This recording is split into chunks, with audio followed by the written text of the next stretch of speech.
In prime time news tonight, the people speak. How do they rank the leader of the opposition, Dr. Peter Phillips? The answer in the RGR Gleaner Group Don Anderson poll.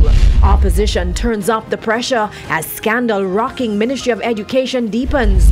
Projects spearheaded by former Education Minister under scrutiny.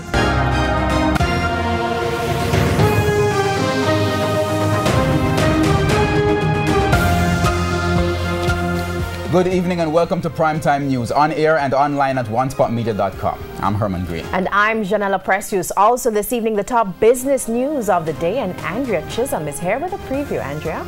Well, Janella, we all know that interest rates in Jamaica are at the lowest ever, and the ripple effect, another financial entity is rolling out new mortgage products. I'll tell you who and why later in the business day. All right, thanks, Andrea. And Champs is in the air. Jordan, what do you have for us in sports? Yeah, it certainly is, Herman. Of course, the final touches are being put on preparations as we speak by the organizers of the Issa Grace Kennedy Boys and Girls Championships. We have a reporter live on location at the National Stadium where the championships begins tomorrow. We'll tell you all you need to know about Champs 2019 in Primetime Sports Monday.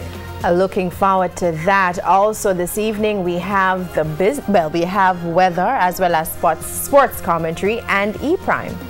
But before that, the feedback question. This evening we are asking, what are your views on the appointment of Pernell Charles Jr. as a minister and the assigning of Carl Samuda to the Education Ministry? You can share comments online, facebook.com/Television Jamaica, and tweet us at Television Jam. Primetime News Package returns after these messages.